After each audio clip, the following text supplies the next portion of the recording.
அனைவருக்கும் வணக்கம். இது இலக்கிய மாலை யூடியூப் சேனல் கதையாடல் 14வது நிகழ்ச்சி. இந்த நிகழ்ச்சியிலே நான் கௌசி இணைந்திருக்கின்றேன். அடுத்ததாக டென்மார்க்கிலிருந்து இங்கு வருகை தந்திருக்கின்ற கலாநிதி ஜீவகுமாரன் அவர்கள் இணைந்திருக்கின்றார்கள். அவரை நான் பெரிதாக இங்கு சொல்ல வேண்டும் என்ற அவசியம் இல்லை. ஏனென்றால் நாங்கள் தொடர்ச்சியாக அவருடைய நிகழ்ச்சியிலே, எங்களுடைய கதையாடல் நிகழ்ச்சியிலே அவரை பற்றி மிக சிறப்பாக சொல்லிக் கொண்டு வருகின்றோம். எல்லோருக்கும் தெரிந்தவர் தான் டென்மார்க்கில் இருந்து இணைந்து கொண்டிருக்கின்றார். ஒரு சிறந்த கவிஞர் அன்று மாத்திரமல்ல, மொழிபெயர்ப்பாளர், டெனிஷ் மொழிபெயர்ப்பாளர். பல குடும்பங்களுடைய பிரச்சனைகள் எல்லாம் கேட்டு ஆராய்ந்து அதை மொழிபெயர்த்து சொன்ன அனுபவங்கள் நிறையவே அவரிடம் இருக்கின்றது. குழந்தைகளை பற்றிய தன்மைகளை எல்லாம் இருக்கின்ற நிறைய புத்தகங்கள் வெளியிட்டிருக்கின்றார். குழந்தைகளை பற்றிய மனநிலை சம்பந்தமான நூல்கள் எல்லாம் வெளியீடு செய்திருக்கின்றார். அவரை பற்றி ஒவ்வொரு முறையும் நான் சொல்லிக் கொண்டு வருவதனால் உங்களுக்கு தெரிந்திருக்கும். அடுத்ததாக இங்கு இணைந்திருப்பவர் எங்களுடைய எழுத்தாளர் தேன்மொழி அவர்கள். பாடல் எழுதுகின்றார், சிறந்த பாடகர், கவிஞர், பேச்சாளர், பட்டிமன்ற பேச்சாளர், அனைத்து இந்திய தமிழ்ச்சங்க இணை செயலாளராக இருக்கின்றார். பல நூல்கள் எழுதியிருக்கின்றார். வாழ்த்துறைகள் எல்லாம் வழங்கி இருக்கின்றார் பலருக்கு நூல்களுக்கு. 2500க்கும் மேற்பட்ட நிகழ்ச்சிகளுக்கு அவர் சிறப்பு விருந்தினராக சென்றிருக்கின்றார், உரையாற்றி இருக்கின்றார். அதைவிட குறிப்பாக தொல்காப்பிய நிகழ்ச்சியை நெறிப்படுத்தி தொல்காப்பிய நிகழ்ச்சியை அவர் நடத்தி கொண்டு வந்திருக்கின்றார். பல கல்லூரிகளுக்கு சிறப்பு விருந்தினராக சென்றிருக்கின்றார். இப்படி இடையவழி நிலை சிறப்பு நிகழ்ச்சிகள் பலவற்றை நடத்தியிருக்கின்றார். அவற்றுக்கு நானும் சென்றிருக்கின்றேன் அவருடைய நிகழ்ச்சிகளை பார்ப்பதற்காக. அற்புதமாக இவ்வாறான செயற்பாடுகளில் தன்னுடைய வாழ்நாள் முழுவதையும் தமிழுக்காக செலவு செய்கின்ற தேன்மொழி அவர்களும் இன்று எங்களோடு இணைந்திருக்கின்றார். சிறப்பு கதையாடல் நிகழ்ச்சியிலே சிறப்பு விமர்சகராக, திறனாய்வாளராக அதை பற்றி கூறுவதற்காக வந்திருக்கின்றார். வலிமையாக இணைந்து கொள்கின்ற ரக்ஷனா இன்று இணைந்து கொள்ளவில்லை, தவிர்க்க முடியாத காரணத்தினால். இப்போது நான் இந்த கதையாடல் எதை எடுத்திருக்கின்றேன் என்றால், சிலிர்ப்பு என்ற ஜானகிராமனுடைய கதையைத்தான் நான் எடுத்திருக்கின்றேன். இது திருச்சிராப்பள்ளியில இருந்து புறப்படுகின்ற ஒரு வண்டி. அது மாயாவரத்தோடு நின்றுவிடும். 10:30 மணிக்கு தொடங்கி 3 மணியோடு அதன் வாழ்வு முடிந்த நிகழ்ச்சிகள் பல மனித வாழ்க்கையிலே, மக்களுடைய வாழ்க்கையிலே இடைபெற்றிருக்கின்றது. இப்படியான ரயில் பயணங்களிடையே வாழ்க்கையை தான் பல நாட்கள் பழகியவர்கள் போல நாங்கள் எங்களுடைய விஷயங்களை எல்லாம் கலந்துரையாடுவோம். அந்த அனுபவமும் எங்களுக்கு இருக்கின்றது. ஜானகிராமனுடைய சிறுகதைகளில மன நுணுக்கங்களை எல்லாம் பதிவு செய்கின்ற ஒரு அபூர்வ ஒரு எழுத்தாளராக வேறு இருக்கிறார். இவருடைய பெரும் சம்பவங்கள் இவருக்கு அவசியம் இல்லை. ஒரு சிறிய நிகழ்ச்சி, ஒரு பார்வை, ஒரு குழந்தையிட சொல், ஒரு பெண்ணிட மௌனம், இது அவருக்கு போதுமாக இருக்கும் ஒரு சிறுகதையை தருவதற்கு. மனித உள்ளங்களை எல்லாம் உலுக்குகின்ற உச்சமாக அந்த கதையை அவர் கொண்டு வந்து முடித்து விடுவார். அப்படித்தான் இந்த சிரிப்பு என்ற கதையும் அமைந்திருக்கின்றது. இந்த கதையில ஒரு சாதாரண ரயில் பயணம், ஒரு தந்தை, அது அவருடைய மகன் சிறுவன், மற்றொரு பெண் குழந்தை, வறுமையால் வேலைக்காக அந்நிய ஊருக்கு போகின்ற ஒரு பெண்ணை அழைத்து வருகின்ற ஒரு பெண். இவ்வளவுதான் அதில் உள்ளே கதாபாத்திரங்கள். இப்போது இந்த கதையை பற்றி தன்னுடைய கருத்துக்களை தேன்மொழி சொல்வார். அதை நாம் இப்போது கேட்போம். வாங்க தேன்மொழி. மிக்க மகிழ்ச்சி தோழி. நம்முடைய இலக்கிய மாலையில் பங்கேற்பதில் நானும் மிக்க மகிழ்ச்சி அடைகிறேன். குறிப்பாக இதை ஒரு கதையாடல் நிகழ்ச்சி, அதுவும் இந்த கதையாடல் நிகழ்ச்சி என்பது எப்படி இருக்கின்றது என்றால், என்னுடைய வாழ்நாளில் நான் பல மணி நேரங்கள் இந்த தொடரில் தான் பயணித்துக் கொண்டிருக்கிறேன். ஏன்னா நான் பிறந்து வளர்ந்தது சென்னை, ஆனால் திருமணமாகி போனது கர்நாடகா, மங்களூர். தற்போது என் மகனுக்கு பணி கிடைத்த போது வந்திருக்கிறது பெங்களூர்.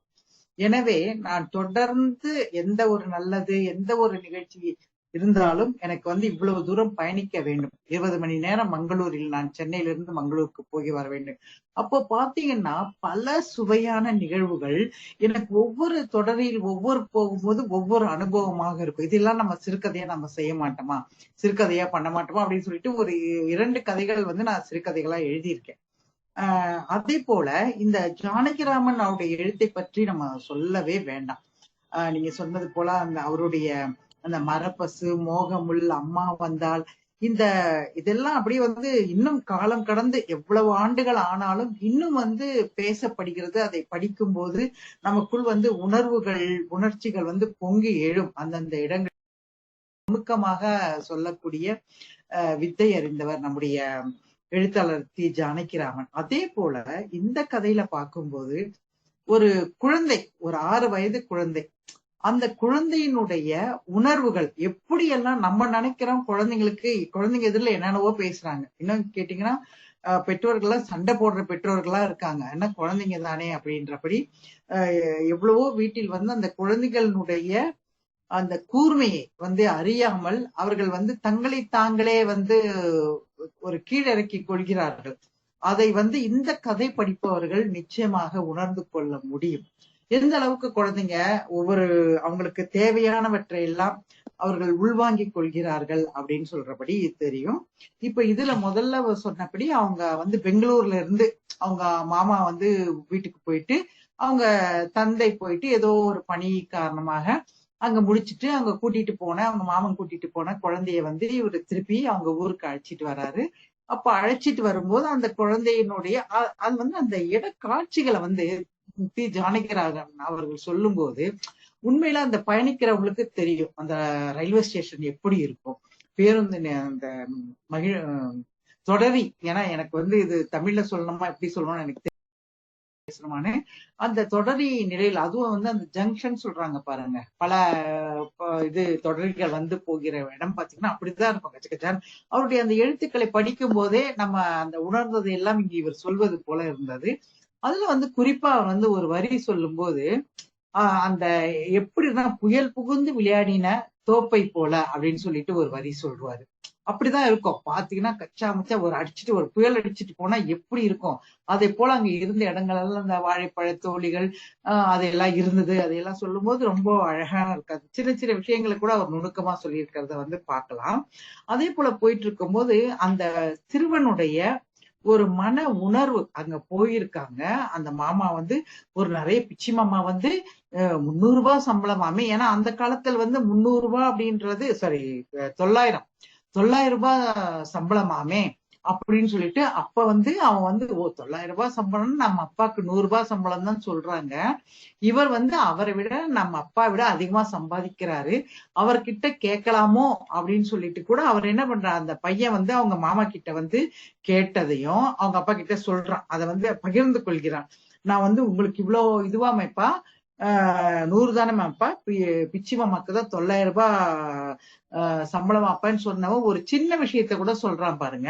நான் வந்து ஏன்னு கேட்டேன்லப்பா அவங்களுக்கு, அவர் வந்து சும்மா வாங்கி தராம எங்கேயோ பார்த்துட்டு நின்னாரப்ப. எந்த அளவுக்கு அவனுக்கு அந்த சைக்காலஜின்னு சொல்றாங்க பாருங்க, அந்த மனோ தத்துவம், அதாவது சும்மா அதை வாங்கி கொடுக்க விருப்பம் இல்லாதனால எங்கேயோ பார்த்துட்டு மாமா நின்னு இருக்காரு, அவருக்கு நிச்சயமாக கேட்டு இருக்கும் அப்படின்றபடி எல்லாம் காதுல விழுந்திருக்காதுப்பா, அப்படி விழுந்திருந்தா வாங்கி கொடுத்திருந்தாப்பான்னு சொல்றாரு, சமாதானம் சொல்றாரு. நான் இறஞ்சி தானேப்பா சொன்னேன் அப்படின்னு சொல்லிட்டு அந்த பையன் தன்னுடைய அப்பாவுக்கு வந்து சொல்றான். அவர் வந்து ஏன் நான் இப்படி சொல்லறேன் அப்படின்றதுக்கான காரணத்தையே வந்து அவர் சொல்றான். அதுக்கப்புறம் வந்து 3 கால் சைக்கிள் வந்து வாங்கி கொடுங்கன்னு கேட்டேன். அவங்க குழந்தைங்களுக்கு என்ன தெரியும், யார் யாரு என்னன்னு தெரியும். ஆனா அந்த வந்து நம்ம மாமா இந்த அளவுக்கு இருக்காருன்றதுனால அவனுக்கு புரிஞ்சுக்கிட்டு அவன் கேட்டதை சொல்றான். தரேன்னு ஏமாத்தி விட்டாருப்பான்னு சொல்லிட்டு அந்த ஒரு ஏமாற்றத்தையும் அவர் வந்து பதிவு செய்யறாரு. அப்ப அவர் எதுக்குடா வாங்கி தரணும், நீ வாங்கி தருவேன்னா அந்த குழந்தைக்கு வந்து தன்னுடைய அந்த நிலைமை புரிஞ்சிருக்கிறதையும் இங்க வந்து உணர வைக்க முடியுது 6 வயசு பையன். அது ஒரு பக்கம் இருந்தாலும் நமக்கு இதுல வந்து இன்னொரு குழந்தைய காட்டுறாங்க. அந்த வந்து 9 to 10 வயசு போக போதான் அந்த பொண்ணு, அந்த சிறுமி. அந்த சிறுமியினுடைய தோற்றத்தை விவரிக்கும் போதே நமக்கு வந்து மனசுல புரிஞ்சு போகுது. ஏன்னா முதல்ல வந்து அந்த பெண், அந்த சிறுமியை கூட்டிட்டு போற 40 வயது பெண், மாம்பழ வண்ண மஞ்சள் வண்ண புடவை கட்டின பெண்ணை பத்தி சொல்லும் போது அவங்க எப்படி இருக்காங்கன்றது தெரியும் போது அதற்கு எதிரான ஒரு உருவ அமைப்பை வந்து அவர் விவரிக்கிறார். அப்படியாக இருக்கக்கூடிய பெண்ணை பத்தி அவர் சொல்லும் போது, ஓ அப்ப இந்த பெண் வந்து அவர்களுடைய மகளாக இருக்க முடியாது அப்படின்னு சொல்லிட்டு நம்மளால ஒரு, ஏன்னு சொல்றாருன்னா அதுல வந்து மூக்குல வைரபேசரி, அதுக்கப்புறம் வந்து 7-8 வடம் சங்கிலி அப்படிலாம் சொல்றவர் என்ன பண்றாரு, இந்த பொண்ணை சொல்லும் போது குச்சி குச்சியா கையும் காலம் இருக்கு அப்படின்றபடி சொல்லியிருக்கு. உட்டி உலர்ந்த தேகம், சீத்தி பாவாடை, அப்படி ஏன்னா பட்டு பாவாடை கட்டினா அதை போல பெண்ணுக்கு, அவ்வளவு நகை போட்டிருக்க வைர பேசரி போட்டிருக்க பெண்ணுக்கு கூட தன்னுடைய மகளா இருந்தா அது வந்து நிச்சயமாக பட்டு பாவாடை கட்டி தான் கூட்டிட்டு போவாங்க. ஆனா இங்க வந்து சீட்டி பாவாடை, இதெல்லாம் வந்து படிக்கும் போதே நமக்கு தெரியற அந்த ஒரு கேள்வி வந்து அந்த பயணி மனசுக்குள்ளேயும் இருக்கு. அப்புறம் கொடுத்து அவங்க கேட்டு இந்த அம்மாளுக்கோ என்ன இந்த பொண்ணுக்கோ என்ன ஒரு தொடர்பு, அது எப்படி கேட்க, நம்ம கூட சில நேரங்கள்ல அப்படி இருக்கும். பயணிக்கும் போது சம்பந்தம் இல்லாம இருப்பாங்க. இவங்க என்ன கணவன் மனைவியா, அண்ணன் தங்கையா? ஏன்னா அவங்களுடைய பேசக்கூடிய விதத்தை பார்க்கும்போது நமக்குள்ள அது ஒரு அந்யோன்யம் இருக்கபடி இருக்கும், அதே சமயத்துல ஒரு பாசம் இருக்கிறபடி இருக்கும். அப்படியாக நம்முடைய கடைசியில பார்த்தா அவங்க ரெண்டுமே கூட இருக்காது, வேற மாதிரியா கூட இருப்பாங்க வரும்போது. அதே போன்ற அந்த நம்ம பார்க்கும்போது எதிரில் நம்ம மன ஓட்டத்தில் இருக்கிற எண்ணங்களை எல்லாம் சொல்வது போல இங்கேயே வந்து அவங்க போறாங்க. ஆனாலும் அது நமக்கு ஒரு சில சமயங்கள் வந்து கேட்காம இருக்க முடியாது. என்ன, எங்க போறீங்க, என்ன எவ்வளவு தூரம் போறீங்க, அந்த ரயில் ஸ்நேகம்னு சொல்லுவாங்க பாருங்க, அந்த தொடரில போற வரைக்கும் தான் அந்த பழக்க வழக்கம் நல்லா பேசிட்டு போவாங்க.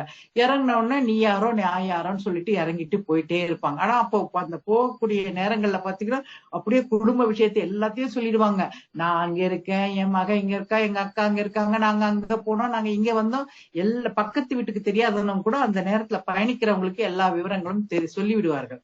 அதே போல இருக்கும்போது இவருக்குள்ள அந்த இருக்கிற அந்த கேள்வியை வந்து அந்த அம்மாக்கு வந்து அந்த பதில் எல்லாம் சொல்றாங்க, எங்க இருக்கா இந்த பொண்ணு.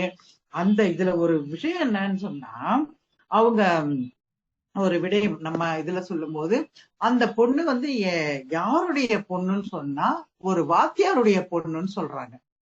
ஒரு வாத்தியாருடைய பொண்ணா இருக்கிறவங்க அவங்க கூட பிறந்தவங்க எத்தனை பேருன்னு கேட்டா நமக்கே தலை சுத்து. அப்ப எல்லாம் அந்த காலத்துல எல்லாம் கொஞ்சம் நிறைய பிள்ளைங்க தான் பெற்றிருப்பாங்க.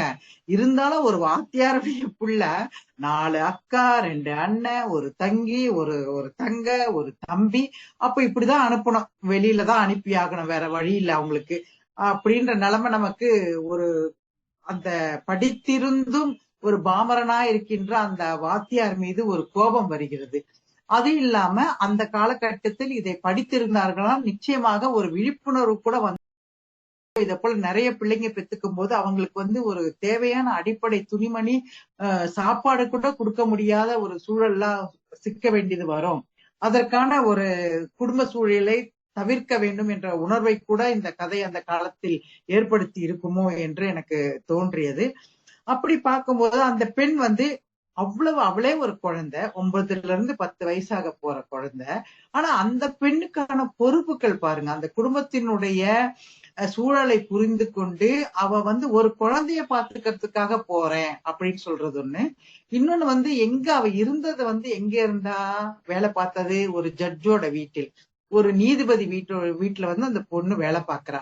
ஆனா அந்த பொண்ணினுடைய தோற்றம் எப்படி இருக்குன்னு போது அப்போ அவங்க எந்த அளவுக்கு ஒரு குழந்தைன்னு கூட பார்க்காம அவளுக்கு தேவையான ஒரு நல்ல ஒரு உணவு, நல்ல துணிமணிகள், ஐயோ ஜட்ஜு வீட்டுல வேலை பார்த்துட்டு இதுதான் சீட்டி துணி வாங்கி தராரா அப்படின்றபடி எல்லாம் அவங்க யோசிக்கிறாங்க பாருங்க. அதே போல எவ்வளவு பெரிய ஆளுங்களுக்கு எல்லாம் பாத்தீங்கன்னாலும் பணம் இருந்த அளவுக்கு மனம் இருக்காது. அவங்க ஐயோ அவங்க என்ன வேலைக்காரங்க தானே அப்படின்றபடியான ஒரு நினைப்பு தான் இருக்குமே தவிர அவங்க ஒரு உயிர், அவங்க ஒரு குழந்தை. அந்த இடத்துல நம்ம குழந்தை எப்படி இருந்தா எப்படி இருக்கும், அதே போல பார்த்து கொள்வோமேன்ற உணர்வுகள் இருக்காது. அப்படியாக இருக்கக்கூடிய விஷயத்தெல்லாம் அந்த சின்ன சின்ன நுணுக்கங்கள் அதை படிக்கும் போது நமக்கு வந்து அந்த மனசுக்குள்ள இப்படியெல்லாம் யோசிக்க தோணுது. இதையெல்லாம் இவர் வந்து இப்படி மறைமுகமா இப்படி சொல்லி வைக்கிறாரு. இப்போ எல்லாம் நம்ம சொல்றோம் இல்லைங்களா, அந்த சிறுவர்களுக்கு வேலை செய்வதெல்லாம் வந்து நம்ம தடுக்கணும் அப்படின்னு அதே போல இந்த எப்படி ஒரு பால்ய விவாகம் என்பது அந்த காலத்துல வந்து ஒரு கொடுமையா இருந்ததோ அதே போல சிறுவர்களை வந்து ஒரு கொத்தடிமை போல கல்கத்தா எங்க இருக்கு, இவங்க எங்க இருக்காங்க, மாயவரத்துல இருந்து கல்கத்தா கூட்டிட்டு போறாங்களாம். அங்க கூட்டிட்டு போகும்போது அப்ப அவங்க வீட்டுல எல்லாம் அந்த பிள்ளைய மறுபடியும் எப்ப பாப்பாங்கன்னே தெரியாது. அது எங்கேயோ கண்காணாத தொலைவிற்கு ஒரு துரத்தி விடப்படுகிற ஒரு சூழலாக அந்த காலகட்டத்தில் அதை இந்த இருந்ததை பார்க்கும்போது ரொம்ப ஒரு வருத்தமா தான் இருக்கு. ஆனா அதே சமயத்துல இப்ப வந்து அந்த காமாட்சி அப்படின்னு சொல்லிட்டு அந்த பெண்ணை சொல்லும் போது ஒரு நகைச்சுவையை வந்து அந்த கொடுப்பாங்க அந்த அம்மா. இவங்களுக்கு வந்து காமாட்சி அப்புறம் வந்து குஞ்சு அப்படின்னு 2 பேர் இருக்கு அப்படின்னு சொல்லிட்டு அந்த மாதிரி சிரிப்பாங்க. இப்படி ஒல்லியா இருக்க பெண் வந்து எப்படி 2 பேரை சுமக்கிறான்னு நினைக்கிறீங்களா அப்படின்ட்டு அதுல ஒரு நகைச்சுவையும் அதுல வந்து அவரு அப்படியே போற போக்குல சொல்லிட்டு போறபடி சேர்த்திருப்பாரு. இந்த ஒரு விஷயத்தை எல்லாம் பார்க்கும். அந்த காலகட்டத்துல போகும்போது அவங்க வந்து இந்த ரயில் பூஜா எல்லாம் சொல்லுவாங்க. அங்க பயணத்துல அவங்களுக்கு தேவையான ஒரு தண்ணியோ காப்பியோ வாங்கி குடிக்கிறதுக்காக. அதை போல இவர் வந்து அதை என்ன சொல்றாரு, ஒரு தோல் பெட்டி, அதுக்கப்புறம் பாத்தீங்கன்னா ஒரு புது குமுட்டி அடுப்பு. அப்போ வந்து அந்த ஒரு குமுட்டி அடுப்பு எடுத்து, இங்க தெரியுமா தெரியலையான்னு தெரியல நிறைய பேருக்கு, ஒரு சின்னதா இருக்கும் ஒரே ஒரு அடுப்பு. அதுல வந்து சில கொஞ்சம் இது போட்டு கூட எரிய வச்சு ஒரு அவசரத்தை, இப்பெல்லாம் நம்ம இண்டக்ஷன் ஸ்டவ்னு சொல்றோம் பாருங்க, அப்படியான ஒரு தேவையான உணவை தயாரித்து கொள்ளக்கூடிய வகையில் இருக்கக்கூடியது. அதையெல்லாம் வந்து தூர பயணம் போகும்போது அவர்களுக்காகவோ இல்ல இவங்களுக்கோ வேற அவங்க கொண்டு போறவங்களுக்கோ அதையும் எடுத்துட்டு போறது.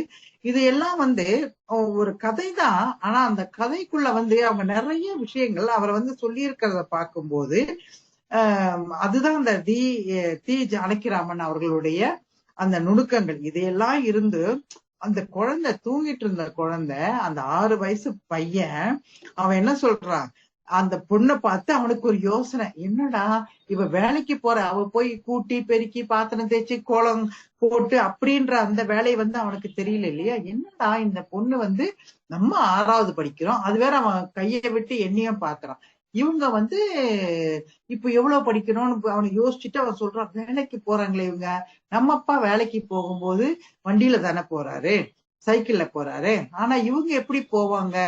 அந்த சின்ன பிஞ்சு மனசுக்குள்ள எவ்வளவு கேள்விகள் போகுது, எவ்வளவு சிந்தனைகள் ஓடுது, எல்லாம் புரிஞ்சிக்க முடியுது பாருங்க. அந்த குழந்தை மனதின் ஊடேனே அவர் வந்து ஒரு செய்தியை வந்து இந்த சமூகத்துக்கு வந்து சொல்றபடி எனக்கு படுது. அப்ப வந்து அந்த அவ்வளவு பெரிய ஜட்ஜுக்கு 3000 ரூபாய் சம்பாதிக்கிற இன்னொரு வீட்டுக்கு கூட்டிட்டு போறாங்க. அவங்களுக்கு எல்லாம் வந்து இந்த குடுக்கணும், அந்த குழந்தைக்கு செய்யணும் என்று தோன்றாத ஒரு எண்ணம் இந்த குழந்தைக்கு அந்த குழந்தையினுடைய வறுமை வந்து, அந்த பெண்ணினுடைய சிறுமியின் வறுமை வந்து இந்த குழந்தை வந்து தெரிஞ்சுக்கிறான். அவனுக்கு ஆரஞ்சு வேணும் அப்பா வாங்கி கொடுங்கன்னு சொல்லிட்டு மாமா கிட்ட கேட்டு அப்பா கிட்ட கேட்டு அப்புறம் நான் வீட்டுக்கு எடுத்துட்டு போய் நான் அம்மா கிட்ட உரிச்சு சாப்பிட்டுக்கிறேன் அப்படின்னு சொல்லி அந்த அளவுக்கு அவன் வந்து நான் சரிப்பா உனக்கு திருச்சியில போய் வாங்கி தரேன்னு சொல்லி அவர்கள் அப்பா வாங்கி கொடுத்த அந்த பழத்தை, அவ்வளவு தூங்கும் போது கூட அந்த கையில இருந்து உருண்டு ஓடிய பழத்தை எடுத்து வச்சு பார்த்துட்டு இருந்தவன் அப்பா அவனுக்கு என்ன தோணுது, அந்த பொண்ணை பார்க்கும்போது, சரி அவன் உனக்கு 10 வயசா, நீ 5வது படிக்கிறியா எல்லாம் கேட்டவன், என்னடா இது உனக்கு சைக்கிள் விட தெரியுமா அப்படிலாம் அந்த பெண்ணை பற்றிய சிந்தனை அவனுக்கு என்ன புரிய வைத்ததோ என்னவோ தெரியல. ஆனா அந்த பெண்ணுக்கு ஏதோ தன்னால முடிஞ்சது கொடுக்கணும் என்ற ஒரு உணர்வை ஒரு குழந்தைய வந்து அதை அவங்க வந்து ஏற்படுத்தி இருக்கிறதா இந்த கதையினுடைய பெரியவங்களுக்கு தோன்றாத ஒரு உணர்வை, எண்ணத்தை வந்து அந்த குழந்தைக்கு தோண வச்சு சரி ஏதாவது கொடுக்கலாம் அப்படின்றபடி இருந்து அதை என்ன சொல்றாங்க, அந்த குழந்தைக்கு வந்து அவன் வந்து கொடுக்கும்போது உண்மையான அந்த அம்மா சொல்றாங்க பாருங்க, எதிரில இருந்தவங்க, சுவாமி நல்ல உத்தமமான பிள்ளையை பெற்றிருக்கேன் அப்படின்னு சொல்லிட்டு அவங்க சொல்றாங்க பாருங்க. நிச்சயமாக அந்த உத்தமமான குழந்தைதான். அப்படியான ஒரு கதையின் மூலமாக அதை படிக்கும் போதே நமக்கு அப்படியே கீழே இறங்கி இறங்கி இறங்கி வந்து படிக்கும் போது நம்மை அறியாமல் நம்ம என்பது உண்மை. அந்த உணர்வை வந்து அதை புரிந்து கொண்ட எழுத்தாளர் தி ஜானகிராமன் அவர்கள் வெகு சிறப்பாக அதை தலைப்பில் இட்டு இந்த கதையில் வெறும் சில கதாபாத்திரங்களின் மூலமாக பெரிய விடயங்கள், பல விடயங்களை புரிந்து கொள்ளுமாறு அவர் இந்த கதையை படைத்திருக்கிறார் என்பது போல எனக்கு ஒரு உணர்வு எழுகிறது. தற்போது இந்த திறனாய்வை முடித்து கொள்கை பின்பு கலந்துரையாடல் என்பனால் நாம் தொடர்ந்து பேசலாம் என்று தோழி வாய்ப்பளித்த நம்முடைய வந்து நாங்கள் மிக சிறப்பாக இருந்தது. கதையை அப்படியே நீங்கள் அழகாக கதையை எடுத்து சொல்லி இருக்கிறீர்கள். கதைகள் ஊடாக கதாசிரியருடைய அந்த தன்மையை, அவர் கதை கூறுகின்ற தன்மையை அழகாக நீங்கள் எடுத்து சொல்லி இருக்கின்றீர்கள். இது பற்றி இன்னும் ஆழமாக நாங்கள் பார்க்க வேண்டும் அந்த ஒவ்வொன்றையும். இப்ப நான் கலாநிதி ஜீவகுமரன் அவர்களை அழைக்கின்றேன். அவர் பிறகு என்னுடைய கருத்துக்களையும் நான் எடுத்து சொல்லி பிறகு கலந்துரையாடலுக்குள்ளே இறங்குவோம். தான் வாங்க கலாக்கா.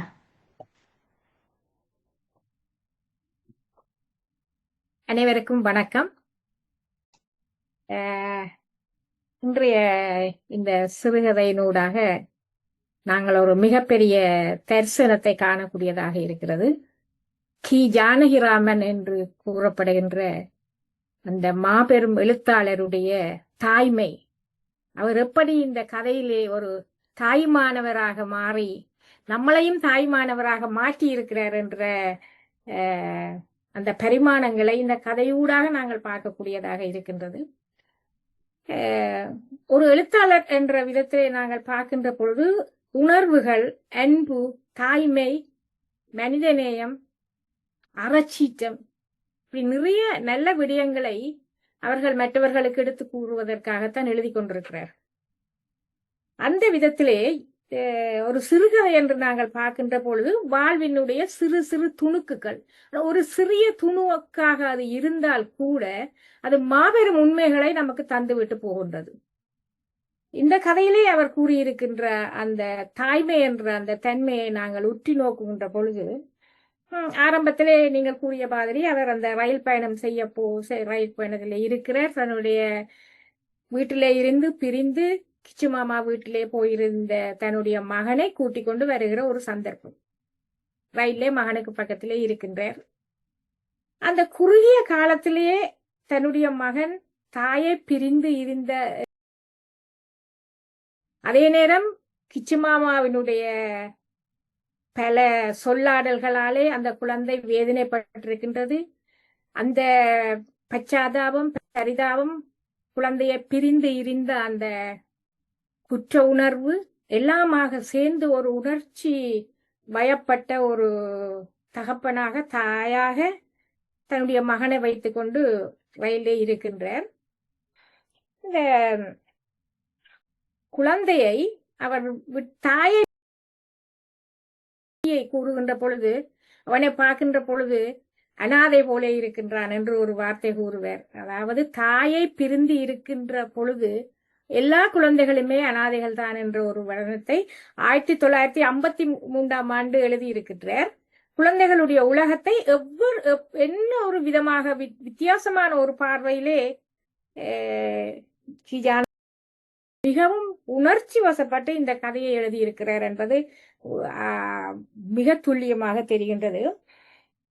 இவர் அந்த நீங்கள் கதையிலே கூறிய மாதிரி கிச்சு மாமா அவருடைய வார்த்தைகளாலே வேதனைப்பட்டு அந்த ஆராய்ச்சி பழத்தை வேண்டி கொடுப்பதற்காக வேண்டி தர வேண்டும் என்றால் ஒரு நல்ல ஒரு விடயம் அங்கே சொல்லுகின்றார். அடுத்த ஸ்டேஷன்ல நான் உனக்கு ஆராய்ச்சி பழம் வேண்டி தருகிறேன். அது வரைக்கும் அந்த பையன் கேட்பான், அப்பா எனக்கு ஒரு கதை சொல்லுன்னு சொல்லிட்டு. அந்த கதை சொல்லுகிற அந்த வேணும் என்றது இன்று பெற்றவர்கள் மறந்துவிட்ட ஒரு விடயம். அன்று ஒரு மிட்டாய்க்கு ஒரு ஆராய்ச்சி பழத்துக்கு சமமாக கதை சொல்வது என்பதை மிகவும் மிகவும் குழந்தைகள் ரசித்திருக்கிறார்கள், விரும்பி இருக்கிறார்கள் என்ற ஒரு காட்சியை இந்த கதையிலே நாங்கள் காணக்கூடியதாக இருக்கிறது. இன்றைக்கு அந்த விடயம் எறும்பி போய்விட்டிருக்கின்றது. இந்த இவர் கவலைப்பட்டு கொண்டு தன்னுடைய மகனை வைத்துக் கொண்டிருக்கிற அதே நேரத்திலே அந்த ரயிலிலே வந்து அமர்கின்ற அந்த ஒரு பணக்கார பெண் கூட்டிக் கொண்டு வருகிறாள் ஒரு பெண் குழந்தையை. அந்த குழந்தைக்கு இருக்கும் அவவுக்கும் இருக்கிற அழகாக காட்டுகின்ற அந்த படிமத்திலே அந்த ஏழ்மைக்கும் பணக்காரத்துவத்துக்கும் இருக்கிற அந்த காட்சியை அவர் மிக அழகாக காட்டியிருப்பார். இந்த காட்டுகின்ற பொழுது நாங்கள் இந்த ஔவையாருடைய அந்த பாடலில் சொல்லுவார்கள் இல்லையா, நெல்லுக்கு இறைத்த நீர் வாய்க்கால் வழியோடி புல்லுக்கும் ஆங்கே பொசி என்று சொல்லி, அந்த புல்லுக்கும் ஆங்கே, இது புல்லு அல்ல, அந்த இது புல்லு இல்லை, அதுவும் ஒரு நெல்லு. அந்த தன்னுடைய குழந்தைக்கு இருந்த அதே பச்சாத்தாபத்தை, அதே அன்பை, அதே பிரச்சனையை இவர் அந்த சின்ன குழந்தையின் முகத்திலேயும் காணுகின்றார். அந்த பெண் குழந்தையே இப்படி பரிதவித்திருக்கின்றது.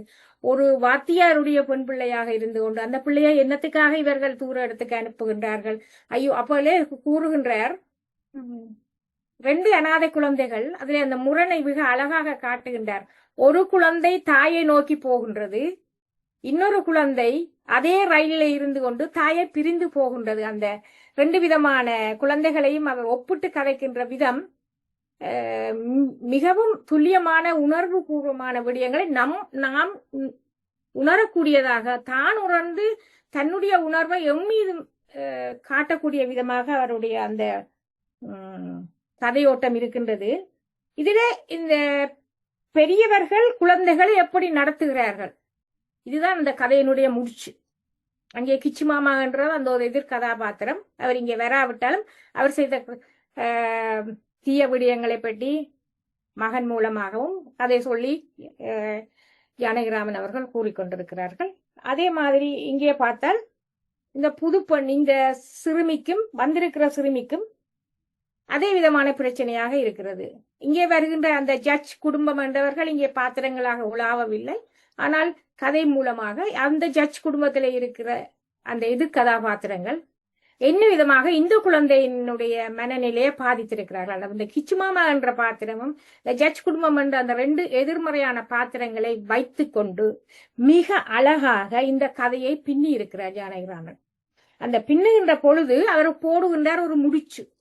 என்ன முடிச்சு போடுகிறார் என்று சொன்னால், இந்த குழந்தைகளை ஏன் நீங்கள் இப்படி பாடுபடுத்துகிறீர்கள், ஏன் உலகம் இப்படி இருக்கின்றது, சிந்தித்து பாருங்கள் என்று சொல்லி தன்னுடைய பாணியிலே எங்களை அவர் சிந்திக்க வைக்கின்றார்.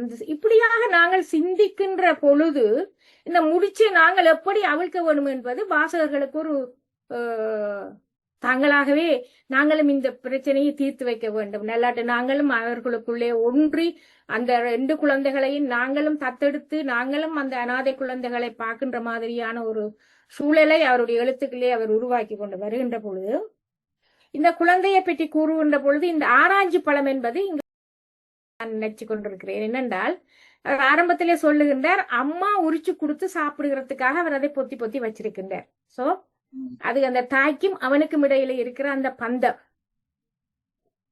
அந்த பந்தம் அந்த ரயிலிலே இருக்கின்ற பொழுது அந்த தாயை தான் ஒரு கொஞ்ச காலமாக பிரிந்திருந்த அந்த தாயினுடைய உணர்வுகளை இந்த சிறுமியிலே ஒரு அக்கா மாதிரி இந்த 2 பிள்ளைகளுக்கும் அவர் சாப்பாடு வேண்டி கொடுக்கின்ற பொழுது அவள் பிசைந்து ஊட்டுகின்ற விதம், வாயை துடைத்து விடுகின்ற விதம், எல்லா வீட்டிலுமே தாய்மை பொங்கி வழிகின்றது.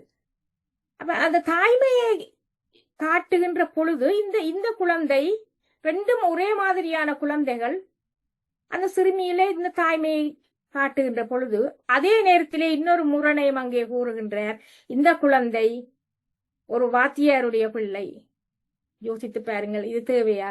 அந்த காலத்திலே அந்த கல்வி அறிவு போட்ட முடியாமலுக்கு தனியார் கல்வி இருந்த காலம் அது. அப்ப வாத்தியாருடைய குழந்தை வேலைக்கு செல்லுகின்றது. அதுவும் இந்த வயசிலே உடுப்பு துவைக்க பழகி இருக்கிறாள். 7 வயதிலே ஒரு பெரிய சீலையை துவைக்கிறதுக்கு நீ பழகி இருக்கிறாயாண்ட அந்த மகன்காரன் கேட்கிறார், நீ பள்ளிக்கூடம் போக வேணும் அல்லவா, நீ இப்பொழுது 10ஆம் வகுப்பு, ஏன்னா 10 வயது உனக்கு, இப்போ நீ 5வது வகுப்பு படித்திருக்க வேண்டும் என்று சொல்லி இந்த குழந்தைக்கு அந்த உலகத்தை பற்றி எதுவுமே புரியவில்லை, இந்த யானை அவருடைய கதை சொல்லியுடைய மகனுக்கு. அப்ப அந்த 2 குழந்தைகளுடைய உலகத்தையும் வெவ்வேறு உலகத்தையும் மிக அழகாக காட்டி ஒரு சின்ன சாரளத்தினூடாக இந்த குழந்தை தொழிலாளர்கள் எப்படி கஷ்டப்படுகிறார்கள், எப்படி அவர்களை பெரியவர்கள், பணம் படைத்தவர்கள், முதலாளிமார் என்ன மாதிரி நடத்துகிறார்கள், எப்படி உடுப்பு அவர்களுக்கு இதுல அந்த கதைக்கப்படுகின்றது. அதே மாதிரி அந்த ஜட்ஜி வீட்டிலே ஜட்ஜி இவ்வளவு சம்பளம் வேண்டுகிறார் என்றதும் கதைக்கப்படுகிறது. அந்த சம்பளத்தை சொல்லுகின்ற பொழுது இந்த குழந்தை இந்த சம்பளம் வேண்டும் ஒரு இடத்திலேயும் சொல்லப்பட இல்லை. அவளுக்குரிய சம்பளம் அந்த சட்டை மட்டும், சாப்பாடும் சட்டையும், அதுவும் வருஷத்துக்கு ஒருக்கா கொடுக்கிற ஒரு சட்டை மட்டும்தான் அந்த குழந்தைக்கு கொடுக்கிற சம்பளமாக காட்டப்படுகின்றது. அப்ப அந்த குழந்தையை ஒரு குழந்தை தொழிலாளியாக பார்க்கின்ற சமுதாயத்தினுடைய ஒரு தீய பக்கத்தை இந்த சின்ன குழந்தைகளினூடாக மிக அழகாக இவர் காட்டிக்கொண்டு வருகின்றார். இவர் காட்டிக்கொண்டு வருகின்ற பொழுது அந்த ரயில் பயணம் முடிகிற நிறம் வருகின்ற பொழுது இவருக்கு அந்த தாய்மை பொங்குகின்றது, இரக்கம் வருகின்றது. நான் காசு கொடுக்க வேணும் அவருக்கு, ஏதாவது என்கிட்ட வழி இல்லை, ஒரு அணா கொடுக்குறேன் என்று சொல்லி ஒரு கொடுக்கின்ற பொழுது இந்த ஒரு பெற்றார் எப்படி பிள்ளைகளுக்கு ரோல் மாடலாக இருக்க வேண்டும் என்பதை கூட ஜானகிராமன் இந்த கதையிலே மிக அழகாக காட்டியிருக்கிறார். அந்த தந்தை கொடுத்ததை பார்த்து கொண்டு இருந்த அந்த பையன் தான் அம்மாவுடன் கொண்டே வச்சு கொடுத்து அம்மாவும் தானும் பகிர்ந்துண்ண வேணும் என்று இருக்கிற அந்த தாய்மை, நாங்கள் என்ன சொல்ல மாதிரியாக ஒரு ஞான கனி, அந்த ஒரேஞ்ச் அதை கையில வைத்துக் கொண்டிருந்த அந்த ஞான கனியை அந்த குழந்தை அந்த மற்ற பெண்ணைக்கு கொடுக்குற ஒரு சமக்க மாதிரி, இதை நீயும் வச்சுக்கோன்னு சொல்லி என்று அந்த இடத்திலே இந்த கதையினுடைய திருப்பம் மிக அழகாக அந்த ட்விஸ்ட் வடிவாக போட்டு விடுகிறார். அதை போடுகின்ற பொழுது வாசிக்கின்ற அத்தனை வாசகர்களும் அந்த குழந்தைகளுடன் ஒன்றி விடுகிறார்கள். ஒன்றிவிட்ட பிறகு இது முடிகிறதா இல்லை, இது ஒவ்வொரு வாசகன் மனதிலேயும் வேறு ஒரு கதையை உருவாக்கி கொண்டிருக்கிறது. நாங்கள் யோசிக்கின்றோம், ஓகே இதை என்ன நடக்க போகின்றது, ஐயோ இந்த குழந்தை பாவம் அங்கே போகின்றது, யாராவது போய் அந்த குழந்தையை மீட்டு வரலாமா, அல்லாவது இந்த குடும்பத்திலே கூட்டி கொண்டு வந்து வைக்க விடலாமா, அல்லாட்டி அந்த குழந்தையை மீட்டு அந்த தாய் தகப்பனிடம் சேர்த்து விடலாமா, அப்படியான பலவிதமான எண்ணக்கருக்களை வாசிக்கின்ற வாசகர்களிடையே ஜானகிராமன் மிகவும் அழகாக கொடுக்கின்றார். அந்த கடைசியா கொடுத்த அந்த ட்விஸ்ட் மூலம் அவள் அந்த மகனை தான் கட்டி அணைக்கின்ற பொழுது கூறுகின்றார். அந்த அவனை கட்டி அணைக்கின்ற பொழுது அவன் ஒரு சச்சிதானந்தமாக தெரிந்தான். தன்னுடைய மகன் நடக்கக்கூடிய மகன் தான் என்றாலும் அவரை தோளிலே தூக்கி வச்சுக்கொண்டு அந்த பூரிப்பு, அந்த மலர்ச்சி, என்னுடைய குழந்தை டாக்டராக வேணுமோ இன்ஜினியராக வேணுமோ அப்படியான எந்த ஒரு எதிர்பார்ப்பும் இல்லாமல் என்னுடைய குழந்தை மனிதாபிமானம் மிக்கவனாக அன்புள்ளவனாக இருக்கின்றான் என்பதை கண்டுகொள்ளுகின்ற அந்த கணத்திலே ஜானகிராமன் கடவுளை கண்டுகொள்ளுகின்றார். அவர் தான் கண்ட அந்த விஸ்வரூப தரிசனத்தை நமக்கும் காட்டுகின்றார். நமக்கு காட்டுகின்ற பொழுது அது சும்மா காட்டி போட்டு போகிறார் என்று நாங்கள் சொல்ல முடியாது. இது ஒரு சிறு கதை, ஒரு ஆழம் விழுது போலத்தான். ஆழம் விதை மிகவும் சிறியதாக இருக்கும், ஆனா அதற்குள்ளே அது வெடித்து ஆழமரமாக வந்தால் எவ்வளவு பெரிதாக இருக்குமோ அந்த அளவுக்கு இந்த ஒரு சிறிய கதைக்குள்ளே பெரிய விடயங்களை, பெரிய குழந்தைகளுடைய உலகத்தை, குழந்தைகளுடைய மனநிலையை, பெரியவர்களுடைய மனநிலையை மிகவும் துல்லியமாக ஜானகிராமன் நமக்கு தந்துவிட்டு சென்றிருக்கின்றார். மிகவும் அருமையான ஒரு கதையை வாசிக்க சந்தர்ப்பம் தந்த கௌசிக்கும், தேன்மொழி எங்களுடன் கலந்து கொண்டிருக்கிற தேன்மொழி உங்களுக்கும் என்னுடைய நன்றி. நாங்கள் தொடர்ந்து இதை பற்றிய நிறைய உரையாடல்களை நாங்கள் இங்கே பார்த்துக் கொள்ளலாம். இப்போ கௌசி, உங்களுடைய கருத்துக்கள். நன்றி, வணக்கம். இந்த கதையிட பேர் சிலிர்ப்பு. சிலிர்ப்பு என்றா என்ன? எங்கட உடலுக்குள்ள மனசுக்குள்ள ஏற்படுற ஒரு மெல்லிய நடுக்கம், உள்ளத்துல ஏற்படுறத திடீரென்று ஒரு உணர்ச்சி அலை, இரக்கம், அதிர்ச்சி, மனத்துயரம், ஒரு அன்பு, இதெல்லாம் கலந்த ஒரு அதிர்வு தான் அந்த சிலிர்ப்பு. திடீரென்று வர்ற அந்த சிலிர்ப்பு. இப்ப அந்த சிறுமி ஒரு மிகவும் ஒரு அமைதியானவளாக இருக்கிறாள். ஆனால் அசாதாரணமான ஒரு பொறுப்புணர்வு கொண்ட ஒருவளாக அந்த சிறுமி இருக்கிறாள். சிறுவனுக்கு கூட அந்த சாப்பாட்டை வந்து ஒரு பிசைஞ்சு கொடுக்கின்றார், ஊட்டி விடுகின்றார், தண்ணீர் கொடுக்கின்றார், அப்ப கவனிச்சு அழைச்சு கொண்டு வர்றார். அப்ப இதெல்லாம் பார்க்கிற நேரம் ஒரு சிறு சிறு குழந்தைக்கு கூட அந்த தாய்மை உணர்வு இருக்குது என்பதுதான் அந்த அந்த சம்பவத்தின் மூலமாக எடுத்துக்காட்டப்பட்டிருக்குது. அது என்னன்னு சொல்றால், இதுல பாருங்கள், ஒரு குழந்தை, இந்த உளவியலாளர்கள் சொல்வார்கள், பெண் குழந்தைகள் பொம்மை வைத்துத்தான் விளையாடுங்க. அந்த பொம்மைக்கு சாரி உடுத்து விடுறது, சட்டை போடுறது, பொட்டு வைக்கிறது, தூக்கி கொண்டு பால் கொடுக்கறது, இப்படி எல்லாம் நடிச்சு கொண்டிருப்பாங்க அந்த சின்ன வயசுல. அந்த தாய்மை என்றது பெண் குழந்தைகளுக்கு சிறு வயதிலே இருந்து இயற்கையாகவே அது வந்துடும். அப்படியாக இயற்கையாக வந்த ஒரு பிள்ளைதான் இந்த இந்த பெண் குஞ்சு என்று சொல்ற இந்த பிள்ளையாக இருக்குது.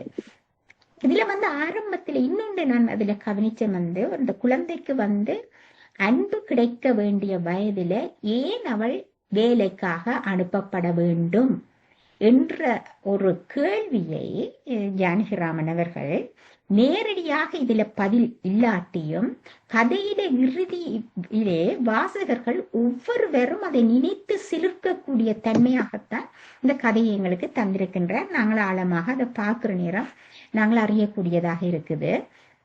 இந்த பையனை எடுத்து பார்க்கிற நேரம் அவர் வந்து என்ன ஒறைஞ்ச உரிச்சு சாப்பிடாம வச்சிருக்கிற தாய்க்கும் மகனுக்கும் உள்ள அந்த பிணைப்பு, யாருதான் இவ்வளவு கொடுத்தாலும் ஆனால் அம்மாட கையால ஒரு வாய் சாப்பிடுற அந்த டேஸ்ட் வேற எதுவுமே வராது. இப்ப நித்திரையில அது கீழே விழுந்துருது அந்த ஆரஞ்சு, அதையும் எடுத்து அந்த கையில வச்சிருக்கிற அப்படித்தான் அந்த அது எழுதப்பட்டிருக்குது. அது விழுந்துட்டு பிறகு திருப்பி எடுத்து வச்சிருக்கிறேன், உரிச்சு சாப்பிடாம அம்மாட்ட கொடுத்து அம்மாட கையால உரிச்சு சாப்பிட வேணும்னு.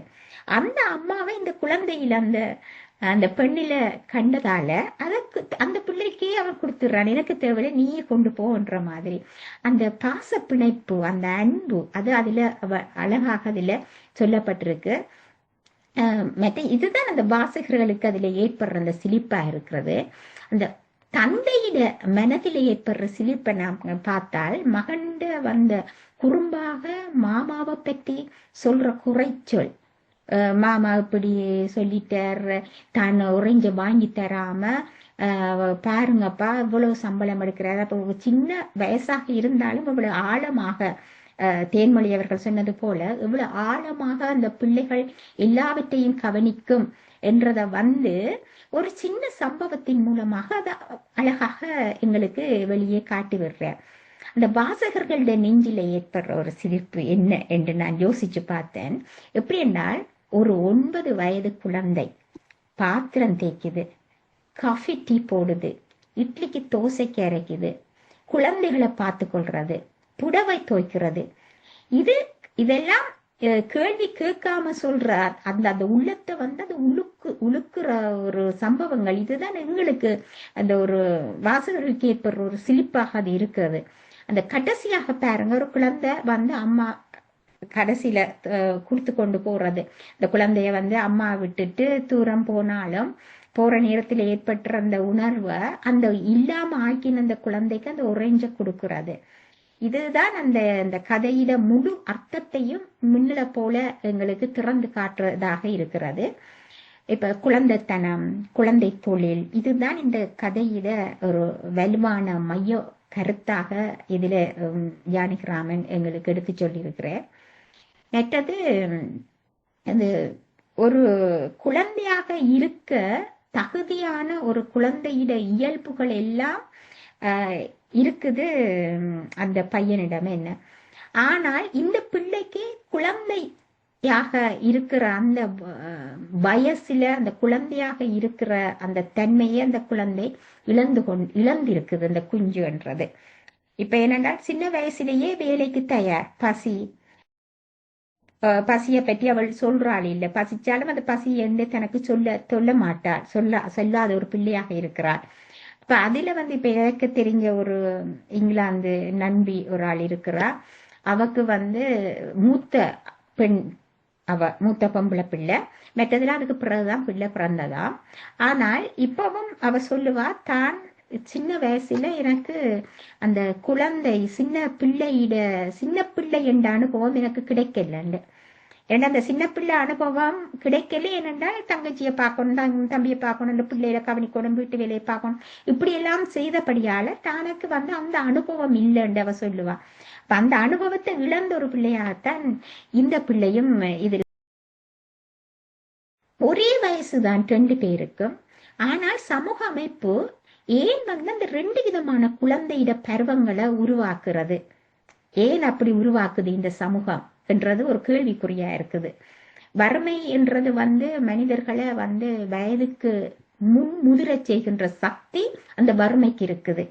ஒரு இப்ப எங்களுக்கு எல்லாம் 50 வயசு ஆகினாத்தான் எங்களுக்கு வருகின்ற அந்த பொறுப்புணர்ச்சியும் இதுவும் அந்த வறுமையானது என்ன செய்யுது என்று சொன்னால் அந்த வயசுக்கு முன்னேயே அந்த முதிர்ச்சியை தந்து விடுது. அந்த சக்தியை வறுமைக்குத்தான் இருக்குது. அதுதான் அந்த குடும்ப பின்னணியாக இருக்கிறது. மற்றது இதுல எழுத்தாளர் பெருசாக சத்தம் போட்டு சொல்லவோ, கோஷம் எழுப்பவோ, கோபம் காட்டவோ, மற்றது அவர் தந்த கருத்துக்களை பெருசா எடுத்து அந்த சொற்கள் மூலமாக அதை எடுத்து காட்டினதோ இல்லை.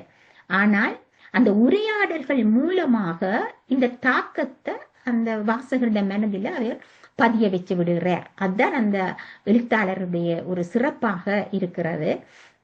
அடுத்தது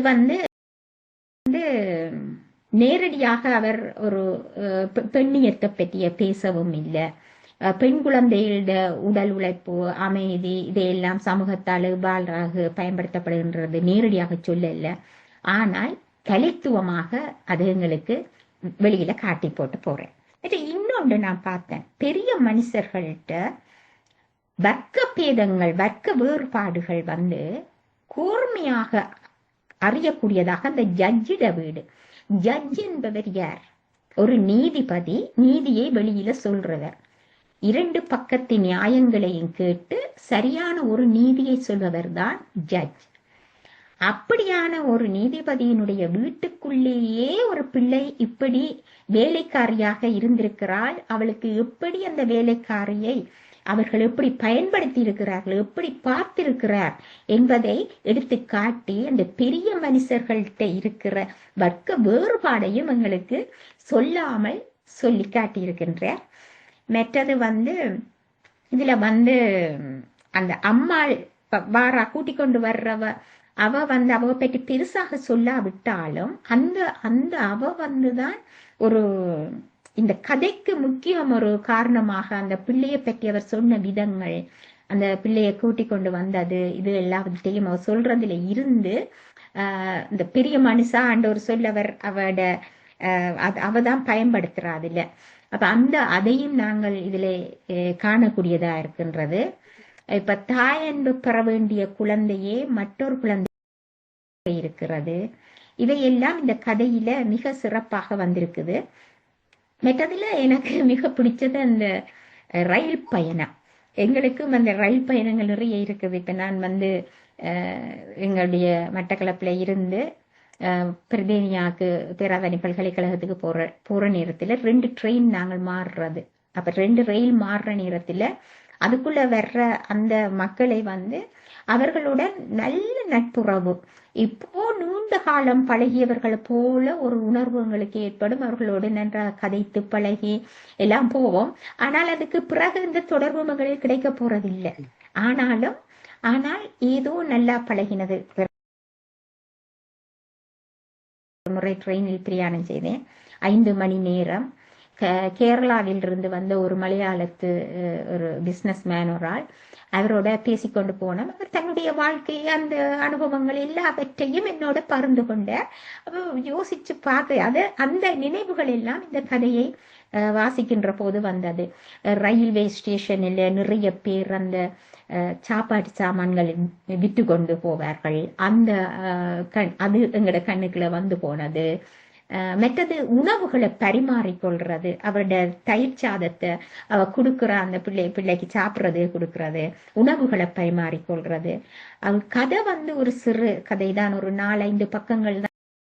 இந்த 4-5 பக்கங்களுக்குள்ள எங்களை முழுசாக அப்படியே அழுத்தி விட்ட ஒரு கதையாகத்தான் அந்த கதை அமைந்திருந்தது. இதனால் தான் அவர் ஒரு பிரபலமான பெயர் பெற்ற ஒரு எழுத்தாளராக ஜானகிராமன் விளங்குகின்றார் என்பதை இதிலே இருந்து நாங்கள் இந்த ஒரு கதையே ஒரு சோறு பதம்ன்றது போல இந்த ஒரு கதையே அது ஒரு எங்களுக்கு படிப்பினையாக இருக்கின்றது. மிக சிறப்பாக இந்த கதை அமைந்திருந்தது. இப்போது சொல்லுங்க அக்கா, கலாக சொல்லுங்க. இதுல என்ன இன்னும் ஒரு விடயம் நான் முக்கியமாக கூற வேண்டும் கௌசி. இந்த டென்மார்க்லே பிடிப்பட்ட குழந்தைகளை, அதாவது சிறு குழந்தையிலேயே பெரியவர்களுக்குரிய தன்மையாக வளர்ற குழந்தைகளை வொக்ஸ்னபான் என்று சொல்வார். அதாவது வளர்ந்து விட்ட குழந்தைகள் சிறு வயதிலே. இப்ப உதாரணத்துக்கு ஒரு குடும்பத்திலே அப்பா அம்மா 2 பேரும் குடிகாரரா இருந்தால் அந்த குழந்தை சிறு வயதிலேயே அப்பா அம்மாவோட ரோலை தான் எடுத்துக்கொள்ளும் தம்பி தங்கைகளை பாக்குற பொழுது இந்த கதையிலே வர அந்த பெண் குழந்தை மாதிரியே தான் மிக மிக பொறுப்பாக இருப்பார்கள். அவர் பொறுப்பாக இருக்கின்ற பொழுது தங்களுடைய குழந்தை பிராயத்தை அவர்கள் இழந்து விடுகிறார்கள். உங்களுடைய தோழிக்கு கூறிய மாதிரி குழந்தை பருவத்திலேயே குழந்தை தன்மையை இழந்து அதாவது சீலி பாக்ஸ் என்று சொல்லுவார்கள். ஆரம்பத்திலேயே வளர்ந்து விட்ட பிள்ளைகள், அந்த வளர்ந்து விட்ட பிள்ளைகள் அந்த குழந்தை தன்மை மாறாமலுக்கு அப்படியே தாவி கொண்டு போய் திடீரென்று விஸ்வரூபம் எடுத்து நிக்க. ஆனால் அந்த இடையில இல்லாமல் போன அந்த தன்மை அந்த குழந்தைகளுக்கு ஏதோ ஒரு விதத்திலே பாதிப்பாகத்தான் இருக்க போகின்றது. அது ஒரு விதமான உளவியல் பிரச்சனை. இங்கே அந்த ரயிலே நடக்கிற அந்த சம்பாஷணையை கதைக்கின்ற பொழுது ஜானகிராமன் மிக துல்லியமாக தான் அந்த பெண்கள் மீது இருக்கின்ற அந்த பச்சாதாபத்தை மிக அழகாக கூறுகின்றார். காமாட்சியா, உனக்கு பேர் காமாட்சியா, எனக்கும் ஒரு தங்கை காமாட்சி என்று இருக்கிறாள். அந்த தங்கையை நாங்கள் தவறான இடத்திலே கல்யாணம் செய்து கொடுத்து விட்டோம். அப்ப பெண் கொடுத்து பெண் எடுக்கலாமா? பெண் இருக்கையே இன்னொரு இடத்துக்கு நாங்கள் பெண்ணை கொடுக்கலாமா? அப்படி நடக்கின்றதா என்று சொல்லி எங்கெங்கே அந்த சந்தர்ப்பங்கள் வருகிறதோ அங்கங்கே அந்தந்த இடங்களிலே அந்த வீடு கட்டைக்குள்ள இன்னென்ன இடத்துல தூண்களை வைக்க வேண்டும் என்ற மாதிரி அந்த குழந்தைகளுக்குரிய உரிமைகள் எல்லாவற்றையும் இவர் மிக துல்லியமாக அந்த குழந்தைகளுடைய உளவியலை மிக அழகாக வைத்திருக்கின்றார். உண்மையிலே இந்த எழுதப்பட்ட காலத்தை நாங்கள் யோசித்து பார்க்கின்ற பொழுது இன்று எவ்வளவோ காலம் கடந்து விட்டிருந்தாலும் இந்த கதை காலங்களை கடந்தும் வாழ்ந்து கொண்டிருக்கிற ஒரு கதையாகத்தான் இருக்குது. இன்றும் இந்தியாவிலே, இலங்கையிலே, இந்த ஆசிய நாடுகளிலே வீட்டிலே வேலைக்காரரை வைத்திருக்கின்ற பழக்கம் இன்றும் இருக்கின்றது. அவர்களை வேறு விதமாக நடத்துகிற பழக்கங்களும் இருக்கின்றது. அப்ப எல்லா விதமான வர்க்க வேறுபாடுகள், குழந்தைகளை இவர்கள் தப்பாக நடத்துகின்றது, சட்டப்படி வந்துவிட்டது, தண்டனைக்குரிய குற்றம். ஆனால் அதை எத்தனை பேர் கடைக்கொள்ளுகிறார்களோ என்பது தெரியாது. உலகத்திலே அந்த சட்டம் இருக்கின்றது, குழந்தைகளை வேலைக்கு வைத்திருக்க கூடாது என்று சொல்லி. ஆனால் அது நடைமுறையில் இல்லை. ஆகபடியால் இந்த கதை இந்த காலத்துக்கும் பொருத்தமான ஒரு கதையாகத்தான் இருக்கின்றது. பெண்ணியம் பற்றி பேசலை, ஆனால் பெண்ணியம் பேசப்பட்டிருக்கிறது. பெண்ணியம் பற்றி நேரடியாக பேசப்படவில்லை, ஆனால் இருக்கிறது. சொல்லுங்க. இன்னொரு விஷயம் தோழி, அவங்க அத இவர் சொல்லும் போது அந்த கதாபாத்திரத்தை ஏன் அவர் ஒரு நீதிபதியா செய்திருக்காரு அப்படின்னு சொன்னா, அந்த அவர் ஒரு நீதிமானா இருந்து ஒரு அநீதியை செஞ்சுட்டு இருக்காரு. அந்த அநீதி அவருடைய தொழில் வேறையா இருக்கு, ஆனா அவருடைய மனம், அவருடைய குணம் வேறையா இருக்கு. அது அவர் தொழிலதான் இப்ப பாவிக்கிறாரு. அது அந்த நீதி அவரை நிலைநிறுத்தி தன் மனதில் நிலைநிறுத்தி இருந்தால் நிச்சயமாக அப்படி ஒரு சிறுமியை அவங்க வேலைக்கு எடுத்திருக்க மாட்டாங்க. இன்னொன்னு, அப்படி அவர்களை அப்படி சரியான உணவு, உடை, அவர்களை பாவிக்கிறதெல்லாம் பார்க்கும்போது குறைந்தபட்ச ஒரு மனசாட்சி இருக்கிறவர்களால அப்படி இந்த குழந்தையை அவர் காட்டுறார் இல்லைங்களா, அந்த தோற்றம் நமக்கு படிக்கும் போதே அந்த குழந்தை கண்ணெதிரில தெரியுறா எல்லாமே அவர் காட்டுற அந்த தோற்றத்தில். அப்படியான ஒரு சூழலை வச்சிருக்க மாட்டாங்க. அதே சமயத்துல இவர் ஒரு குமாஸ்தா தான், ஒரு தாலுகா குமாஸ்தா தான். இவர் ஒன்னும் பெரிய பணக்காரர் ஒண்ணும் இல்லை, ஆனா மனதளவுல இவர் பணக்காரர். அந்த பெண்ணோட நிலைமையை பார்க்கும்போது அவருக்கு என்ன தோணுது, இறங்கும் போது ₹1 கொடுக்குறாரு அந்த பெண்ணுகிட்ட. ஏதோ அவர்கிட்ட அந்த பெண்ணுக்கு ஏதாவது செய்யணும்னு தோணுது அவருக்கு. அந்த ஒரு தோன்றலின் காரணமாக அதை செய்யும் போது நம்ம பிள்ளைகளுக்கு நம்ம சொல்றோம் இல்லைங்களா, நம்ம சொல்றதை விட நம்ம செஞ்சு காட்டுறதுதான் அது அவங்களுக்கு ஒரு சரியான ஒரு பாடமாக இருக்கும். அறிவுரை கொடுத்து அட்வைஸ் கொடுத்து அவங்களை செய்யறதை விட நான் சரியா செஞ்சேன்னா அந்த அந்த அப்பா அந்த ₹1 கொடுக்கும்போது அப்ப அந்த பிள்ளைக்கு தெரியுது தான் கையில இருக்கிற ஆரஞ்சு பழத்தை அவன் எடுத்து கொடுக்குறான். அந்த பாசம் அந்த குழந்தை அவனுக்கு ஊட்டிய சோறு ஏதோ அங்க ஒரு பாச பிணைப்பு அங்க ஏற்படுது. அது மட்டும் இல்லாம இதை உதவி செய்ய வேண்டிய ஒரு சூழல்ல அந்த பெண் இருக்கான்றது அவனுக்கு புரியுது. அவனுடைய அன்பை காட்டக்கூடிய அளவில் அவன் கையில அது அம்மா கையில போய் சாப்பிடுறேன்னுட்டு அவ்வளவு அழகா எடுத்து வச்சிருந்தவன் அது பரவாயில்ல, நமக்கு இல்லாட்டி பரவாயில்ல, அந்த பிள்ளைக்கு அதை கொடுப்போம் அப்படின்ற ஒரு மனசை அதை காட்டி இருக்கும் போது அந்த கதாபாத்திரங்கள் ரொம்ப அழகா சித்தரிச்சிருக்காங்க அப்படின்னு தான் தோணுது. அது பெரியவனாகட்டும் சின்னமாகட்டும், வறுமையில இருக்கட்டும் பணக்காரனா இருக்கணும், ஒரு தனி மனிதனுடைய ஒரு மனிதத்துவம் எப்படி இருக்கணும். அவங்க பெரிய தெய்வமாலாம் மனிதன் என்பவன் தெய்வமாகலாம் வேண்டாம், ஒரு மனிதனா இருக்கணும்.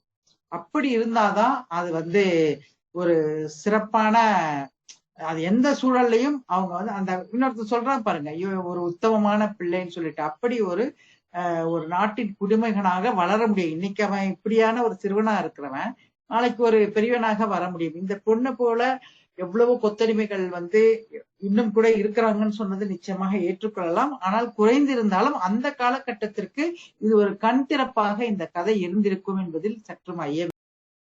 அதற்காகவே அவர் இதை எழுதியிருக்கிறாரோ.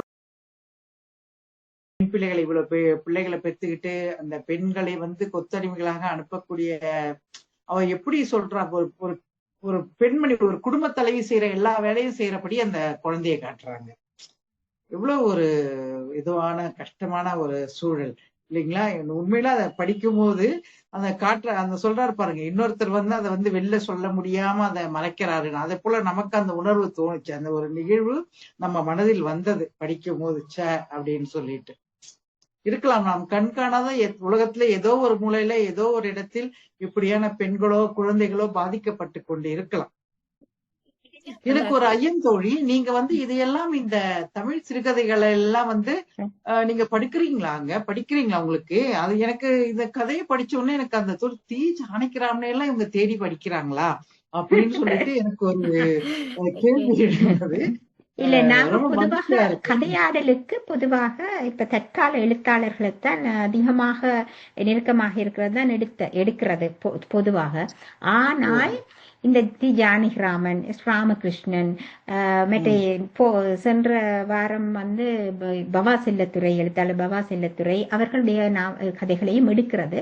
ஏனென்று சொன்னால் இந்த கதையாடல் மூலமாக எங்களுக்கு ஒரு கேட்கிறவங்களுக்கும் பார்வையாளர்களுக்கு வாசகர்கள் இவங்களுக்கு நல்ல கருத்துக்களை நாங்க விதைச்சு விட்டு போக வேண்டும் என்று சொன்னால் நல்ல சிறுகதை எங்கே இருக்குதோ அதை தேடி எடுத்து வாசிக்க வேணும் என்றது. அந்த சிலிர்ப்பு என்ற அந்த புத்தகத்தை சிறுகதை தொகுப்பிலேயே நிறைய கதைகள் இருக்கு, நல்ல கதைகள் இருக்குது.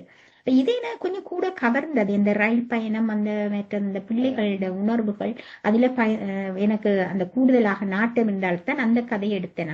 இன்னொரு விஷயம் இதுல பாருங்க, உறவினர்கள் எப்படி அந்த பிள்ளைகளை பாக்குறாங்களே, எப்படி அவர் அந்த கதை தனக்குள்ள மனசுல கண்டது பட்டது இது எல்லாத்தையும் கொண்டு அந்த கதைக்குள்ள அவர் எப்படி கொண்டு சொருகி இருக்கிறார் பாருங்க. அதுல மாமா ஒரு ஆரேஞ்ச் கூட அந்த பிள்ளைக்கு வாங்கி கொடுக்கல, தன் வீட்டுல வச்சு எப்படி வச்சிருந்திருப்பார் அந்த பையனை. இன்னொரு விதம் கௌசி, இந்த கதையை நீங்கள் எடுத்ததுக்கு பாராட்ட வேணும். என்னன்னு சொன்னால், இங்க நான் கிட்டடியில் எழுதின அந்த என்னுடைய உங்கள் குழந்தைகள் அல்ல என்று நான் ஒரு குழந்தைகளை பற்றி ஒரு புத்தகம் ஒன்று எழுதியிருந்தேன். அது கலீல் ஜிப்ரான் அவர்களுடைய கோட் வேட்டை வச்சுதான் நான் செய்தேன்.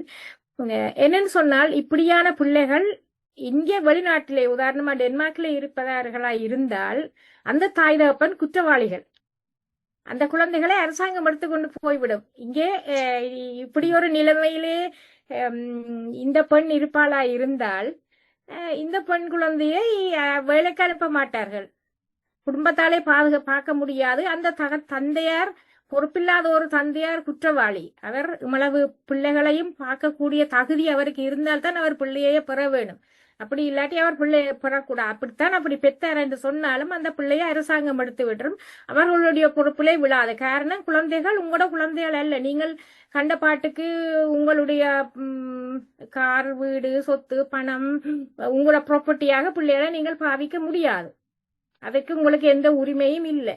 அப்ப அப்படியான ஒரு விழிப்புணர்வான நிலைமை இந்தியாவிலேயோ இலங்கையிலேயோ ஆசிய நாடுகளிலே இல்லாமலுக்கு இருந்த பொழுது 1953ஆம் ஆண்டு ஜானகிராமன் இப்படி ஒரு கதையை எழுதியிருக்கிறார் என்று சொன்னால் அவருக்குள்ளே எவ்வளவு விழிப்புணர்வு இருந்திருக்கின்றது. நான் ஆரம்பத்திலேயே சொன்ன மாதிரி தன்னுடைய குழந்தைக்காக அவர் பச்சாத்தாபப்பட்டு கொண்டு இருக்கிற பொழுது இன்னொரு குழந்தைக்கு அந்த வந்த அன்பை பாத்தி கட்டி இன்னொரு வாய்க்காலால திறந்து அந்த குழந்தைக்கும் அந்த நீரை அன்பு என்ற நதியை அவர் பாய்ச்சி கொண்டிருக்கிறார் என்று சொல்ற பொழுது அந்த குழந்தைகளுடைய உலகத்தை அவர் எவ்வளவு விதமாக எடுத்திருக்கிறார்.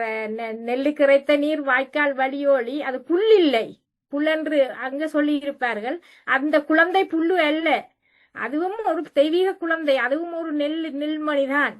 அப்ப அந்த தாய்மையை எவ்வளவு தூரம் உணர்ந்திருக்கிறார். அதை நீங்கள் இப்பொழுது ஹவுஸ் இந்த கதையை எடுத்து பார்க்கின்ற பொழுது விழிப்புணர்வுடைய ஒரு கதை, எல்லா காலத்துக்கும் பொருந்தக்கூடிய ஒரு கதையை எழுதுகிறவர்கள் தான் அந்த எழுத்தாளர்கள் காலங்களை கடந்தும் சீவிக்கிறார்கள் என்றதுக்கு இந்த கதை மிக ஒரு மிக்க உதாரணமான ஒரு கதை.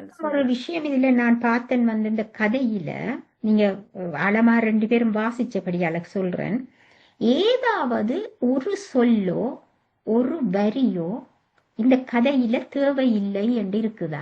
இல்லை, எதுவுமே இல்லை. ஒரு சொல்லோ ஒரு வரியோ இந்த கதைக்கு தேவையில்லாத அம்சம் என்று எங்களால சொல்ல முடியாது.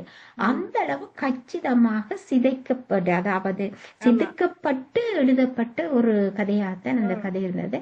மிக அற்புதமாக இருந்தது. இதை பார்த்தா பிறகு இந்த புக் என்னட்ட இருக்குது. இந்த ஒரு கதையை விட்டுட்டு பார்த்துட்டு எல்லா கதையும் நான் வாசிக்க வேணும் என்ற ஒரு ஆவல் தான் அந்த போது எனக்கு ஏற்பட்டது. சாதாரணமான ஒரு எளிய நடை, எல்லோராலையும் கவரக்கூடிய ஒரு நடை மிக சிறப்பாக இருந்தது. மிக்க நன்றி. இன்று கலந்து கொண்டு இந்த கதையாடலை சிறப்பித்த உங்கள் இருவருக்கும் மிக்க நன்றியை தெரிவித்துக் கொள்கின்றேன். கலாக்காக்கு நன்றி சொல்ல வேண்டும் என்ற அவசியம் இல்லை என்றால் நிச்சயமாக நேரம் கிடைக்கின்ற போது நான் கதைகள் அனுப்புவேன். அனுப்பினால் வந்து கலந்து கொள்ள என்றால் ஒரு பொருத்தமான நேரம் உங்களுக்கு இதில் கலந்து கொள்வதற்கு ஒன்றே ஒன்று நீங்கள் செய்ய வேண்டும், அந்த கதையை நீங்கள் வாசிக்க வேண்டும் ஆழமாக. அதுதான் உங்களுக்கு பணி. ஆனால் அது ஒரு கொடை என்று நீங்க நினைச்சு கொள்ளுங்க. இதே போல இணைந்து கொள்ளுங்கள். இந்த கதையை நான் படிச்சதில்லை, இப்ப உங்களாலதான் அந்த கதையை படிச்சேன். உண்மையிலே அதை போன்ற கதைகள் இப்போ அவ்வளவா வர்றது இல்ல. நம்ம மனசை அசைக்கிறோம் இல்லைங்களா, அப்படியான ஒரு அசைக்கக்கூடிய கதைகள் இல்ல. நல்லா தேர்ந்தெடுத்திருக்கீங்க, மிகவும் சிறப்பு. முக்கியமாக நாங்கள் புலம்பெயர் தேசத்துல நன்றி சொல்லல, மகிழ்ச்சியை சொல்லிக் கொள்கிறேன் இருவருக்கும். நாங்கள் புலம்பெயர் தேசத்துல இருந்து இதை பார்க்கிற பொழுது நீங்கள் எங்களுடன் கூட இருந்து கதைத்தது எங்களுக்கு கூட மகிழ்ச்சியாக இருக்கு. அந்த மண்ணிலே இருந்து ஒரு ஆள் வந்து கதைக்கிறீர்கள், நீங்கள் ஜானகிராமனுடைய வாரிசாக இருந்து கதைக்கிறீர்கள் என்பது எங்களுக்கு மிக்க மகிழ்ச்சி, சந்தோஷம், மகிழ்ச்சி. மிக்க நன்றி. மீண்டும் அடுத்த வாரம் வேறு ஒரு கதையோடு நாங்கள் இணைந்து கொள்ளுவோம். நன்றி.